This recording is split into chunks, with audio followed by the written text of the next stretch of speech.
আমরা ইমাম মাহদির অপেক্ষায় আছি, আমরা ঈসা আলাইহিস সালামের অপেক্ষায় আছি। ইসলামের বিজয়ের জন্য মুসলমানের রক্ত দরকার, আর রক্তের জন্য অনুমতি দরকার। প্রিয় বাংলাদেশের সরকার, আমাদেরকে ছেড়ে দিন, আমরা ফিলিস্তিন যাব, আমরা জিহাদ করব, জিহাদ করে আমরা ইসলামের পতাকা উড্ডীন করব, ফিলিস্তিনের পতাকা উড্ডীন করব ইনশাআল্লাহ। আমাদের রক্ত সাহাবীদের রক্ত, আমাদের রক্ত ওমরের রক্ত, আমাদের রক্ত উসমানের রক্ত, আমাদের রক্ত আলীর রক্ত, আমরা খালিদ বিন ওয়ালিদের উত্তরসূরি ইনশাআল্লাহ।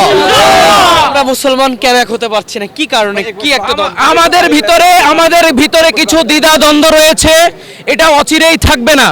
আমাদেরকে ইহুদিরা, আমাদেরকে খ্রিস্টানেরা প্ল্যানিং করে, ব্রিটিশরা প্ল্যানিং করে আমাদের বিভিন্ন দলে মতে আমাদেরকে বিভক্ত করে দিয়েছে। আবেগী মুসলমান আমরা বুঝতে পারিনি, তবে যখনই নির্যাতন আসে তখন মুসলমান ঐক্যবদ্ধ হয়ে যায়। এখন আমরা ঠিকই ঐক্যবদ্ধ হয়ে যাব ইনশাআল্লাহ। ওয়াতাসিমু বিহাবলিল্লাহি জামিআন ওয়া লা তাফাররাকু, আমরা সবাই মতভেদ ভুলে এক হয়ে যাব, আর এক হয়ে আমরা স্লোগান দেব লিল্লাহি তাকবীর। আল্লাহ রাব্বুল আলামিন বলেছেন ওয়াতাসিমু বিহাবলিল্লাহি জামিআন ওয়া লা তাফাররাকু। আল্লাহ রাব্বুল আলামিন বলেছেন আল্লাহর রজ্জুকে সবাই মিলে যদি আমরা ঐক্যবদ্ধভাবে ধরি, আমরা এক আল্লাহর রশিকে যদি সবাই মিলে ধরতে পারি, তাহলে ইহুদি কেন, গোটা কুফফারদেরকে আমরা ধ্বংস করে দিতে পারব। জাআল হক ওয়া যাহাকাল বাতিল ইন্নাল বাতিলা কানা যাহুকা। আমাদের এমন একটা সময়, এমন একটা সূর্য উদিত হবেই যখন ইমাম মাহদি আসবে।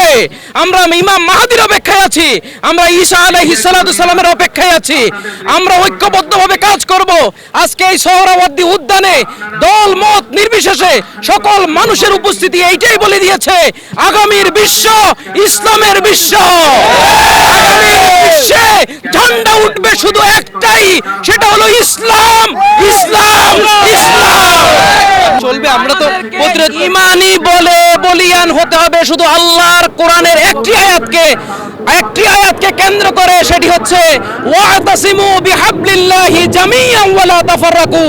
আমরা সবাই মতভেদ ভুলে এক হয়ে যাব, আর এক হয়ে আমরা স্লোগান দেব লিল্লাহি তাকবীর, লিল্লাহি তাকবীর, লিল্লাহি তাকবীর।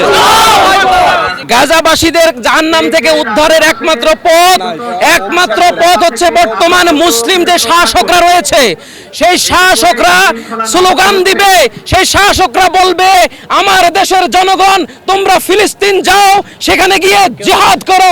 এরকম জিহাদের একটা অনুমতি দিলে আমরা সেখানে গিয়ে আমরা তাদের প্রতিহত করব। মুসলমানের রক্ত দাম আছে, ইসলামের বিজয়ের জন্য মুসলমানের রক্ত দরকার, আর রক্তের জন্য অনুমতি দরকার। আর বিশ্ব বিবেক যখন অনুমতি দিবে তখন আমরা দলে দলে যাব। বাংলাদেশ সরকারের কাছে বলতে চাই, প্রিয় বাংলাদেশের সরকার, আমাদেরকে ছেড়ে দিন, আমরা ফিলিস্তিন যাব, আমরা জিহাদ করব, জিহাদ করে আমরা ইসলামের পতাকা উড্ডীন করব, ফিলিস্তিনের পতাকা উড্ডীন করব ইনশাআল্লাহ। আমাদের রক্ত সাহাবীদের রক্ত, আমাদের রক্ত ওমরের রক্ত, আমাদের রক্ত উসমানের রক্ত, আমাদের রক্ত আলীর রক্ত, আমরা খালিদ বিন ওয়ালিদের উত্তরসূরি ইনশাআল্লাহ। আমরা মুসলমান কেন এক হতে পারছি না, কি কারণে, কি একটা আমাদের ভিতরে কিছু দ্বিধা দ্বন্দ্ব রয়েছে, এটা অচিরেই থাকবে না। আমাদেরকে ইহুদিরা, আমাদেরকে খ্রিস্টানেরা প্ল্যানিং করে, ব্রিটিশরা প্ল্যানিং করে আমাদের বিভিন্ন দলে মতে আমাদেরকে বিভক্ত করে দিয়েছে। আবেগী মুসলমান আমরা বুঝতে পারিনি, তবে যখনই নির্যাতন আসে তখন মুসলমান ঐক্যবদ্ধ হয়ে যায়। এখন আমরা ঠিকই ঐক্যবদ্ধ হয়ে যাব ইনশাআল্লাহ।